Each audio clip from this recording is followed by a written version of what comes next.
নমস্কাৰ সকলোকে স্বাগতম জনাইছো আসাম পুলিচৰ উন্নতি গুৰুত্বপূৰ্ণ ক্লাছলৈ আপোনালোকে চাই আছে বিশ্বাসীবোৰ উন্নতি ভিডিঅ' সো আপোনালোকে এইটো ক্লাছ গুৰুত্বপূৰ্ণ বুলি কিয় কৈছো আপোনালোকে অলৰেডি গমে পাইছে যে আমি হাজাৰটা কোৱেশ্চন ডিসকাস কৰিছো অসম পুলিচৰ এবি পৰীক্ষাত আহিবলগীয়া ওকে এবি এছআই গোটেইকেইটাৰ কাৰণে খুবেই ইম্পৰ্টেণ্ট হ'ব আগন্তুক যিবোৰ পৰীক্ষা আহিব অকল অসম পুলিচ বুলিয়ে নহয়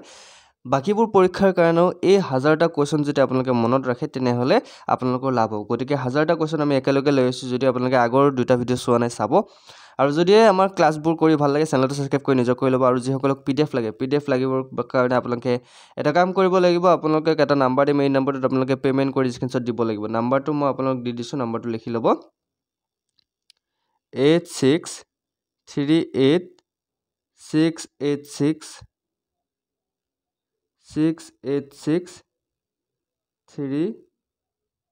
8638686390 মই নাম্বাৰটো ভুল নকৰিব মই লিখি দিছো অকমান প্ৰবলেম হৈ থাকাৰ কাৰণে লিখিব পৰা নাই ওকে এটো নাম্বাৰটো চাই ল'ব 8638686390 যিসকলে অসম পুলিচৰ কাৰণে পিডিএফ বিচাৰিছে আমি ক্লাছবোৰ ফ্ৰী ক্লাছবোৰ কাৰণে আপুনি 1 টকা দিব নালাগে কিন্তু যদিহে আপোনাক পিডিএফ লাগে আমাৰ 3000 টা কোৱেশ্চনৰ লগতে সকলোবোৰ পিডিএফ আপোনালোকে লাভ কৰিব মাত্ৰ 149 ত আপোনালোকে পেমেন্ট কৰি এটো নাম্বাৰত স্ক্ৰিনশ্বট দি দিব আপোনালোকে পিডিএফ পাই যাব ওকে সো দেৰি নকৰি আজি ক্লাছটো আৰম্ভ কৰিছো আজিৰ প্ৰথম প্ৰশ্নটো হৈছে সিন্ধু উপত্যকা সভ্যতাৰ বন্দৰ চহৰ কোনখন আছিল গতিকে মনত ৰাখিবা যদি আপোনালোকক যদি এনেকুৱা ধৰণৰ কোৱেশ্চন খুদি দিয়ে তেনেহলে সিন্ধু উপত্যকা সভ্যতাৰ বন্দৰ চহৰ কোনখন আছিল লোথাল আছিল হেতু মনত ৰাখিবা লোথাল আছিল সিন্ধু উপত্যকাৰ সভ্যতাৰ বন্দৰ চহৰ আমি ইয়াতে হাজাৰটা কোৱেশ্চন কোনো ধৰণৰ এমসিকিউ আমি ডিসকাস কৰা নাই গতিকে সময় নষ্ট নহয় 1000টা কোৱেশ্চন অতি সোনকালে শেষ হ'ব আপোনালোকে ধৈৰ্য ধৰি ভিডিঅটো চাব যদি ভাল পায় লাইক কমেন্ট চাই লৈ আমাৰ বিশেষ চেনেলটো সাবস্ক্ৰাইব কৰি দিবলৈ নাপাব নেক্সট কোৱেশ্চন সিতাৰ আৰু তবলাৰ পিতৃ কাক বুলি গণ্য কৰা হয় সিতাৰ আৰু তবলাৰ পিতৃ বুলি আমিৰ খুসৰুক গণ্য কৰা হয় কাক গণ্য কৰা হয় আমিৰ খুসৰু ওকে নেক্সট কোৱেশ্চন লৈ আইছো পৃথিৱীৰ সৰ্বোচ্চ মালভূমি কোনটো পামিৰ বা তিব্বতী মালভূমি হৈছে পৃথিৱীৰ সৰ্বোচ্চ মালভূমি এটো মনত ৰাখিব কি মালভূমি পামিৰ বা তিব্বত নেক্সট কোৱেশ্চন পৰিকল্পনা আয়োগৰ অধ্যক্ষ কোন প্ৰধানমন্ত্ৰী হৈছে পৰিকল্পনা আয়োগৰ অধ্যক্ষ আপোনালোকে হেতু মনত ৰাখিব নেক্সট কোৱেশ্চন শাক পাচলৰ ঘিউ প্ৰস্তুত কৰাত কোনটো গেছ ব্যৱহাৰ কৰা হয় হাইড্ৰোজেন গেছ ব্যৱহাৰ কৰা হয় কিহৰ কাৰণে শাক পাচলি ঘিউ প্ৰস্তুত কৰাত ওকে নেক্সট কোৱেশ্চন ইংৰাজী চেনেল পাৰ হোৱা প্ৰথম ভাৰতীয় কোন মিহিৰ চাইন আছিল ইংলিছ চেনেল পাৰ হোৱা প্ৰথম ভাৰতীয় নেক্সট কোৱেশ্চন এটা ঘোঁৰাৰ শক্তি কিমান ওৱাটৰ সমান যদি আপোনালোকে হিসাব কৰে এটা ঘোঁৰাৰ শক্তি 746 মানে 746 ওয়াট ওকে নেক্সট কোৱেশ্চন পানীৰ টোপালবোৰ ঘূৰণীয়া হোৱাৰ কাৰণ কি আমি যে পানীৰ টোপালবোৰ ঘূৰণীয়া পাওঁ ৰাউন্ড শেপত পাওঁ কাৰণ কি কাৰণ পৃষ্ঠৰ টান ওকে নেক্সট কোৱেশ্চন প্ৰথম মানৱসৃষ্ট আহ কোনটো নাইলন হৈছে প্ৰথম মানৱসৃষ্ট আহ ওকে স্পষ্ট প্ৰতিধ্বনি শুনিবলৈ শ্ৰোতা আৰু প্ৰতিফলনৰ মাজৰ দূৰত্ব কিমান হ'ব লাগে 17 মিটাৰ হ'ব লাগে স্পষ্ট প্ৰতিধ্বনি শুনিবলৈ কোনটো মাধ্যমত পোহৰৰ গতি সৰ্বাধিক হয় ভিকুয়াম মাধ্যমত পোহৰৰ গতি সৰ্বাধিক হয় হেতু মনত ৰাখিব পোহৰৰ কোনটো ৰং বেছিকৈ বিকিৰিত হয় বেঙুনীয়া ৰংটো বেছিকৈ বিকিৰিত হয় কোনটো ৰং বেছিকৈ বিকিৰিত হয় বেঙুনীয়া ৰং বাহনৰ হেডলাইটত কোনখন আইনা ব্যৱহাৰ কৰা হয় আমাৰ হেডলাইটত অবতল আইনা ব্যৱহাৰ কৰা হয় নেক্সট কোৱেশ্চন আকাশত তৰাবোৰ কিয় টিপটিপিয়া যেন লাগে পোহৰৰ বিৱৰ্তনৰ বাবে আকাশৰ তৰাবোৰ টিপটিপিয়া যেন লাগে প্ৰাথমিক ৰং কি বুলি কোৱা হয় আমাৰ প্ৰাথমিক ৰং তিনিটা আছে ৰঙা সেউজীয়া নীলা হা এই তিনিটা ৰঙৰ পৰা বাকি ৰংবোৰ বনোৱা হৈছে কি ৰেড গ্ৰীন ব্লু আমাৰ যদি তোমালোক খুদে what is our primary colour তে তোমালোকে মনত ৰাখিব লাগিব ৰেড গ্ৰীন আৰু ব্লু হৈছে আমাৰ প্ৰাইমাৰী কালাৰ ওকে এই তিনিটা কালাৰ পৰা বাকি তোমালোকে যিমান কালাৰ দেখা পাইছে সেইবোৰ কালাৰ বনোৱা হয় নেক্সট কোৱেশ্চন বিমানৰ টায়াৰত কোনটো গেছ ভৰোৱা হয় হিলিয়াম গেছ বিমানৰ টায়াৰত ভৰোৱা হয় সোল্ডাৰত কোনটো ধাতু মিহলি কৰা হয় টিন আৰু সি ধাতু সোল্ডাৰত ব্যৱহাৰ কৰা হয় গ্লকমা ৰোগ শৰীৰৰ কোনটো অংশৰ লগত জড়িত চকুৰ লগত জড়িত বিশ্বৰ প্ৰথম মহিলা মহাকাশচাৰীৰ নাম কি ভেলেন্টিনা তেৰেস্কোভা হৈছে বিশ্বৰ প্ৰথম মহিলা মহাকাশচাৰী এটো নামটো মনত ৰাখিবা কোন ভেলেন্টিনা তেৰেস্কোভা প্ৰাকৃতিক নিৰ্বাচনৰ ধাৰা প্ৰজাতিৰ উৎপত্তিৰ গ্ৰন্থখনৰ লেখক কোন আছিল চাৰ্লছ ডাৰউইন আছিল চিনাবাৰ কোনটো ধাতুৰ অক্সিজেন বুধ ধাতুৰ অক্সিজেন গাখীৰত থকা পানীৰ পৰিমাণ জুখিবলৈ কোনটো যন্ত্ৰ ব্যৱহাৰ কৰা হয় লেক্টোমিটাৰ ব্যৱহাৰ কৰা হয় হাইড্ৰজেন বোমা কোনটো নীতিৰ ওপৰত ভিত্তি কৰি গঢ় লৈ উঠিছে নিউক্লিয়াছ সংযোজনৰ ওপৰত ভিত্তি কৰি গঢ় লৈ উঠিছে কোনটো ভিটামিনৰ অভাৱত পেলাগ্ৰা ৰোগ হয় ভিটামিন B3 অভাৱত পেলাগ্ৰা ৰোগ হয় মাছৰ যকৃতৰ তেলত কি প্ৰচুৰ পৰিমাণে পোৱা যায় ভিটামিন D প্ৰচুৰ পৰিমাণে পোৱা যায় মাছৰ লিভাৰত লিভাৰৰ তলত পৃথিৱীৰ পৰা ভূস্থিৰ উপগ্ৰহৰ উচ্চতা কিমান ৩৬,০০০ কিলোমিটাৰ মানুহৰ শৰীৰৰ উষ্ণতা কিমান ৩০ ডিগ্ৰী চেলচিয়াছ বা ৯৮.৪ ডিগ্ৰী ফাৰেনহাইট হয় লেন্সৰ শক্তিৰ একক কিমান ডায়োপ্টাৰ হৈছে লেন্সৰ শক্তিৰ একক তোমালোক সুধিব পাৰে লেন্সৰ শক্তিৰ একক কি ডায়োপ্টাৰ ওকে ক্লাছবোৰ কৰি কেনেকুৱা লাগে আমাৰ আগৰ ক্লাছ দুটা যিসকলে কৰা নাই আসাম পুলিচৰ প্ৰিভিয়াছ ইয়াৰ কুৱেশ্যনৰ লগতে 1000 কুৱেশ্যন আমাৰ দুটা পাৰ্ট অলৰেডি দিয়া গৈছে গতিকে 1000 কুৱেশ্যনৰ দুটা পাৰ্ট যদি চোৱা নাই চাবা ওকে নেক্সট কুৱেশ্যন কম্পিউটাৰৰ IC চিপ কোনটো সামগ্ৰীয়ে তৈয়াৰ কৰা হয় 443 নম্বৰ এইটো তোমালোকে মোক ক'বা 430 নম্বৰ কুৱেশ্যন পাৰ্সেক কিহৰ একক পাৰ্সেক জ্যোতিৰ্বিজ্ঞানৰ একক ওকে পাৰ্সেক কিহৰ একক জ্যোতিৰ্বিজ্ঞানৰ একক কিমান উষ্ণতাত পানীৰ ঘনত্ব সৰ্বোচ্চ হয় 4 ডিগ্ৰী উষ্ণতাত পানীৰ ঘনত্ব সৰ্বোচ্চ হয় 4 ডিগ্ৰী নেক্সট কুৱেশ্যন আল্ট্ৰাছনিক তৰংগৰ কম্পাঙ্ক কিমান আল্ট্ৰাছনিক তৰংগৰ কম্পাঙ্ক হৈছে 20000 হাৰ্জতকৈ অধিক ওকে মানুহৰ বৈজ্ঞানিক নাম কি Homo sapiens হৈছে মানুহৰ বৈজ্ঞানিক নেম কেতিয়াবা আহিব পাৰে মানুহৰ সাইন্টিফিক নেমটো কি Homo sapiens ব্ৰিটিছ সংসদলৈ নিৰ্বাচিত হোৱা প্ৰথম ভাৰতীয় কোন আছিল দাদাভাই নওৰোজী আছিল ব্ৰিটিছ সংসদলৈ নিৰ্বাচিত হোৱা প্ৰথম ভাৰতীয় ভাৰতৰ কোনখন ৰাজ্যত ধানৰ উৎপাদন বেছি হয় পশ্চিম বংগত ধানৰ উৎপাদন বেছি হয় ভাৰতৰ ভগৱান বৰ্মাৰ একমাত্ৰ মন্দিৰ ক'ত আছে পুষ্কৰ ৰাজস্থানত আছে ওকে উম্মাদ কুকুৰে কামুৰিলে কোনটো ৰোগ হয় ৰেবিছ বা হাইড্ৰোফোবিয়া হয় ওকে পগলা কুকুৰে যেতিয়া কামুৰি দিয়ে তেতিয়া আমাৰ কি ৰোগ হয় ৰেবিছ বা হাইড্ৰোফোবিয়া আৰু এবিধ জন্তুৱে যদি আপোনালোক কামুৰি দিয়ে তেনেহলে ৰেবিছ বেমাৰ হয় সেইটো হৈছে বাদুলি ওকে বাদুলি বেট নেক্সট কোৱেশ্যন ৰাজ্যসভাৰ পদমৰ্যাদাৰ অধ্যক্ষ কোন উপ-ৰাষ্ট্ৰপতি হৈছে ৰাজ্যসভাৰ পদমৰ্যাদাৰ অধ্যক্ষ দুবাৰকৈ নোবেল বঁটা লাভ কৰা প্ৰথমজন ব্যক্তি কোন আছিল মেডাম মেৰী কিউৰী আছিল দুবাৰকৈ নোবেল বঁটা লাভ কৰা প্ৰথমজন ব্যক্তি সাৰ্ক বা সাৰ্কৰ মুখ্য কাৰ্যালয় ক'ত আছে কাঠমাণ্ডু নেপালত আছে প্ৰথম পৰমবীৰ চক্ৰ বিজয়ী কোন আছিল মেজৰ সোমনাথ শৰ্মা আছিল প্ৰথম পৰমবীৰ চক্ৰ বিজয়ী ভাৰতীয় জাতীয় কংগ্ৰেছৰ প্ৰথম ভাৰতীয় মহিলা সভানেত্ৰী কোন আছিল সৰোজিনী নাইডু নামটো মনত ৰাখিব নেক্সট কুৱেশ্যন 1983 চনত বিশ্বকাপ বিজয়ী ভাৰতীয় ক্ৰিকেট দলৰ অধিনায়ক কোন আছিল কপিল দেৱ আছিল ৰাষ্ট্ৰপতিয়ে ৰাজ্যসভালৈ কিমান সদস্যক মনোনীত কৰিব পাৰে 12 জন সদস্যক ৰাষ্ট্ৰপতি ৰাজ্যসভালৈ মনোনীত কৰিব পাৰে সেইটো মনত ৰাখিবা কোন চনত নোবেল বঁটা আৰম্ভ হৈছিল 1901 চনত নোবেল বঁটা আৰম্ভ হৈছিল চনটো মনত ৰাখিবা 1901 ত কি আৰম্ভ হৈছিল নোবেল প্ৰাইজ পৰীক্ষাত কিন্তু আহি দেই ল'ৰা ছোৱালীহঁত নেক্সট কুৱেশ্যন বাংলাদেশৰ মুদ্ৰা কি বুলি জনা যায় আমি সকলোৱে জানো বিভিন্ন দেশৰ মুদ্ৰাৰ ওপৰত কুৱেশ্যন আহে বাংলাদেশৰ মুদ্ৰাক আমি টাকা বুলি জানো ওকে নেক্সট কুৱেশ্যন ৰামায়ণ কোনে ৰচনা কৰিছিল মহৰ্ষি বাল্মীকিয়ে ৰামায়ণ ৰচনা কৰিছিল ভাৰতত কোনখন ৰাজ্যত চুপাৰীৰ সৰ্বাধিক উৎপাদন হয় উত্তৰ প্ৰদেশত ভাৰতত চুপাৰীৰ সৰ্বাধিক উৎপাদন হয় ক'ত হয় উত্তৰ প্ৰদেশ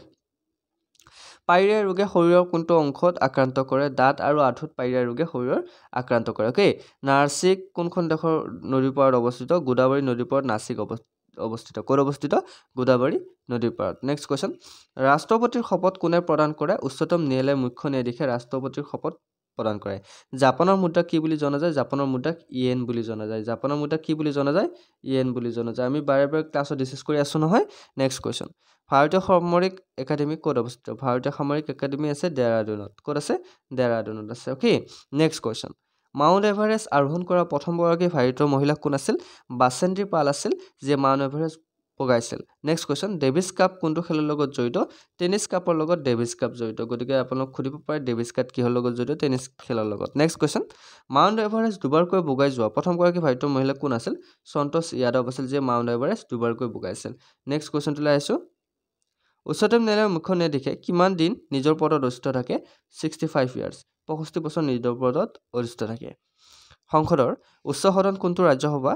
গতিকে সংসদৰ উচ্চ সদন হৈছে ৰাজ্যসভা এইটো কুৱেশ্যন তোমালোকৰ এডিএৰি গেট 4 গেট 3 পৰীক্ষাত আহিছে হয়নে নহয় গতিকে কিমান ইম্পৰ্টেন্ট চোৱা সংসদৰ উচ্চ সদনক কি বুলি কোৱা হয় ৰাজ্যসভা বুলি কোৱা হয় বহুতে লোকসভা বুলি লিখি থৈ আহিছে আৰু নিম্ন সদনক লোকসভা বুলি কোৱা হয় বহুতে বিধানসভা বুলি লিখি থৈ আহিছে এইটো নকৰিব গতিকে মনত ৰাখিব আমাৰ আপাৰ হাউচ আৰু লোৱাৰ হাউচ হৈছে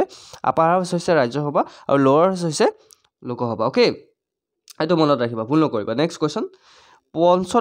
পঞ্চতন্ত্ৰ ৰচক কোন পঞ্চতন্ত্ৰ ৰচক হৈছে Vishnu Sharma okay next question 1954 চনত আক্ষৰিত ভাৰত চীন চুক্তিখন কি নামেৰে জনা যায় পঞ্চশীল চুক্তি যিখন চুক্তি 1954ত স্বাক্ষৰিত কৰা হৈছিল কাৰ মাজত ভাৰত আৰু চীনৰ মাজত আৰু ভাৰত আৰু চীনৰ মাজত স্বাক্ষৰিত কৰা সেইখন চুক্তিৰ নাম হৈছে পঞ্চশীল চুক্তি অ'কে নেক্সট কুৱেশ্যন 2010 চনত কোনখন দেশে ফুটবল বিশ্বকাপ জয় হৈছিল স্পেইন 2010 চনত জয় হৈছিল কিমান চনত 2010ত অ'কে নেক্সট কুৱেশ্যনলৈ আহিছোঁ ৰাষ্ট্ৰীয় প্ৰতিৰক্ষা একাডেমী ক'ত অৱস্থিত পুনেৰ ওচৰৰ সদাগৱাচালত ৰাষ্ট্ৰীয় প্ৰতিৰক্ষা একাডেমীখন অৱস্থিত ভাৰতৰ আৱিষ্কাৰ গ্ৰন্থখন কোনে লিখিছিল জৱাহৰলাল নেহৰুৱে লিখিছিল ভাৰতৰ আৱিষ্কাৰ কোনে লিখিছিল ডিস্কভাৰী অফ ইণ্ডিয়া গ্ৰন্থখন কোনে লিখিছিল জৱাহৰলাল নেহৰুৱে এজন সুস্থ মানুহৰ হৃদয় 1 মিনিটত কিমান বাৰ স্পন্দন কৰে 72 বাৰ স্পন্দন কৰে ভাৰতত প্ৰথমবাৰৰ বাবে কেতিয়া লোকপ্ৰিয় কৰা হয় 1872ত প্ৰথমবাৰৰ বাবে লোকপ্ৰিয় কৰা হয় কোনটো খেলত ডাবল ফল্ট শব্দটো ব্যৱহাৰ কৰা হৈছে ডাবল ফল্ট সেইটো কৰা হৈছে টেনিছত ক'ত কৰা হৈছে টেনিছত কৰা হৈছে কি কোনটো শব্দ double fault okay next question প্ৰথম ভাৰতীয় সেনা প্ৰধান কোন আছিল জেনেৰেল কে এম কাৰিয়াংগা আছিল এইটো কথা মনত ৰাখিব লাগে যে প্ৰথম ভাৰতীয় সেনা প্ৰধান কোন আছিল প্ৰথম ফাৰ্ষ্ট সেইজন হৈছে general K M Cariappa next question Lai Haraoba কোনখন ৰাজ্যৰ লোকনৃত্য এইটো কিন্তু বহুত ইম্পৰ্টেণ্ট কুৱেশ্যন লাই হাৰোবা নামটো মনত ৰাখিব লাই হাৰোবা হৈছে মণিপুৰৰ কোনখন ৰাজ্যৰ মণিপুৰৰ লোকনৃত্য হৈছে লাই হাৰোবা গতিকে পৰীক্ষাত প্ৰায় কুৱেশ্যন আহে কিন্তু নেক্সট কুৱেশ্যন ভাৰতত কোনখন ৰাজ্যৰ ৰবৰ সৰ্বাধিক উৎপাদন হয় কেৰালাত ৰবৰ সৰ্বাধিক হয় ভাৰতৰ ক'ত কেৰালাত নেক্সট কুৱেশ্যন কোন নদীৰ পাৰত কলিকতা চহৰখন আছে হুগলী নদীৰ পাৰত কলিকতা চহৰখন আছে কোনজন ভাৰতীয় বিজ্ঞানীয়ে কৈছিল যে উদ্ভিদৰ জীৱন আছে জগদীশ চন্দ্ৰ বসুৱে কৈছিল কি কৈছিল উদ্ভিদৰ জীৱন আছে মহাত্মা গান্ধীয়ে ক'ত প্ৰতিষ্ঠা কৰিছিল সাবৰমতী আশ্ৰম আহমেদাবাদত মহাত্মা গান্ধীয়ে সাবৰমতী আশ্ৰম প্ৰতিষ্ঠা কৰিছিল মানুহৰ শৰীৰত কিমান ক্ৰমোজম থাকে আমাৰ মানুহৰ শৰীৰত কিমান ক্ৰমোজম থাকে 23ডাল ক্ৰমোজম থাকে কিমান 23 জোৰ বা 46 ওকে নেক্সট কুৱেশ্যন চন্দ্ৰগ্ৰহণ কেতিয়া হয় তোমালোকে জানা পূৰ্ণিমাৰ সময়ত নেক্সট কুৱেশ্যন ভাৰতীয় আন্দোলন কেতিয়াৰ পৰা আৰম্ভ কৰা হৈছিল 8 আগষ্ট 1942 চনৰ পৰা ভাৰতীয় আন্দোলন আৰম্ভ কৰা হৈছিল নেক্সট কুৱেশ্যন মানৱ শৰীৰৰ স্বাভাৱিক ৰক্তচাপ কিমান 80 পৰা 120 হ'ব লাগিব normal pressure okay next question উত্তৰ গোলাৰ্ধত আটাইতকৈ ছুটি দিন কেতিয়া হয় 22 ডিচেম্বৰ তাৰিখে উত্তৰ গোলাৰ্ধত আটাইতকৈ ছুটি দিন হয় ৰামচৰিত মানস কোনে লিখিছিল তুলসীদাসে ৰামচৰিত মানস লিখিছিল বহুত মনত ৰাখিবলৈ কুৱেশ্যন আমি ডিছকাছ কৰি আছোঁ ওকে নেক্সট কুৱেশ্যন প্ৰথম এছিয়ান গেমছ কেতিয়া আৰু ক'ত আয়োজন কৰা হৈছিল 1951 চনৰ মে' মাহত দিল্লীত অনুষ্ঠিত কৰা হৈছিল কোন যন্ত্ৰৰ সহায়ত বায়ুমণ্ডলৰ চাপ জুখিব পাৰি বেৰমিটাৰৰ সহায়ত বায়ুমণ্ডলৰ চাপ জুখিব পাৰি হাৰিয়ানাৰ প্ৰথম মহিলা বিশ্ববিদ্যালয় কোনখন আৰু ক'ত ভগত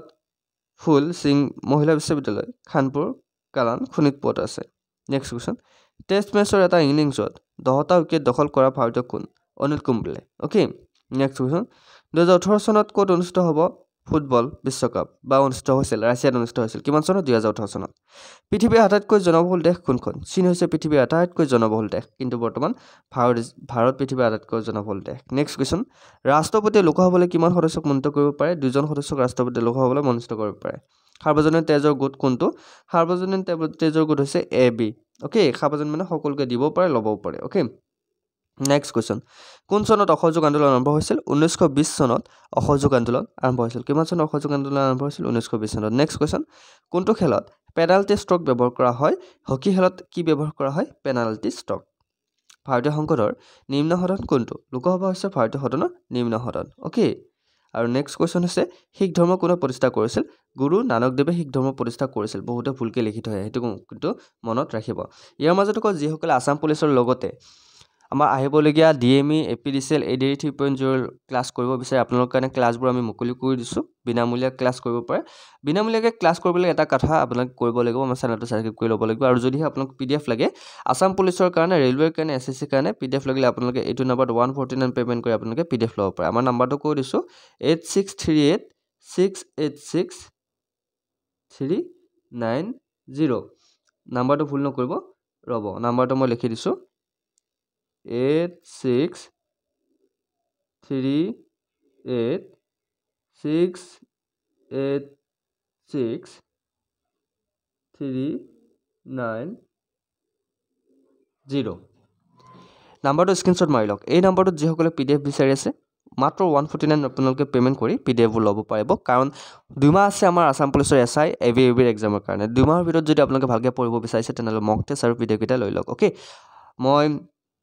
এইকাৰণে বাৰে বাৰে কৈ আছোঁ PDF কেইটাৰ কথা কাৰণ PDF কেইটাত আমি যিকেইটা ক্লাছ কৰিলোঁ বহুত ইম্পৰ্টেণ্ট আপোনালোকে PDF বিলাক ল'লে আপোনালোকে ৰিভাইজ হ'ব অ'কে কাৰণ ভিডিঅ' চাবলৈ আপোনালোকে বেছি সময় নাপায় পিছত শেষ সময়ত আপোনালোকে PDF চাব লাগিব সেইবাবে বাৰে বাৰে কৈছোঁ বুজি পাইছে ঠিক আছে নেক্সট কুৱেশ্যনটো লৈ আহিছোঁ শিখ ধৰ্ম কোনে প্ৰতিষ্ঠা কৰিছিল গুৰু নানক দেৱে শিখ ধৰ্ম প্ৰতিষ্ঠা কৰিছিল ভাৰতত কিমান বছৰৰ পাছত লোকপিয়ল কৰা হৈছে ভাৰত 10 বছৰৰ পিছত লোকপিয়ল কৰা হয় মেঘদূত কাৰ সৃষ্টি কালিদাসৰ সৃষ্টি হৈছে মেঘদূত অ'কে ভাৰতৰ স্বাধীনতাৰ সময়ত ব্ৰিটেইনৰ প্ৰধানমন্ত্ৰী কোন আছিল ক্লেমেণ্ট এটলি আছিল ভাৰতৰ স্বাধীনতাৰ সময়ত ব্ৰিটেইনৰ প্ৰধানমন্ত্ৰী একজিমাই শৰীৰৰ কোনটো অংশত প্ৰভাৱ পেলায় একজিমাই ছালত প্ৰভাৱ পেলায় স্কাউট এণ্ড গাইড সংগঠন কোনে প্ৰতিষ্ঠা কৰিছিল আপোনালোকে স্কুলত যে পায় স্কাউট এণ্ড গাইড স্কুলত পাইছিল নে নাই স্কাউট এণ্ড গাইড গতিকে ৰবাৰ্ট বেডেন পাৱেলে এই সংগঠন প্ৰতিষ্ঠা কৰিছিল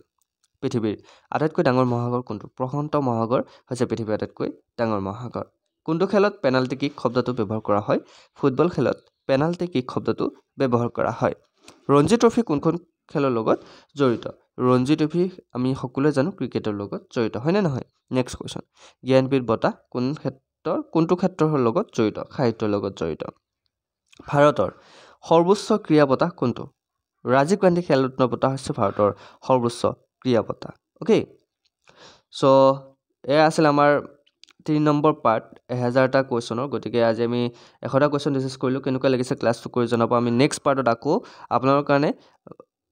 আৰু বহুত কুৱেশ্যন লৈ আহিম আপোনালোকে ক্লাছটো কৰিব গতিকে 3 নম্বৰ ক্লাছটো কেনেকুৱা পালে কৰি কেনে জনাবলৈ নাপাব যদি ভাল পাইছে লাইক কমেণ্ট শ্বেয়াৰ লগত আমাৰ বিশ্বাসী বন্ধু চেনেলটো ছাবস্ক্ৰাইব কৰি দিবলৈ নাপাব আজিলৈ মানে নেক্সট ভিডিঅ'ত আকৌ লগ পোৱাৰ প্ৰতিশ্ৰুতি জয় হিন্দ জয় অসম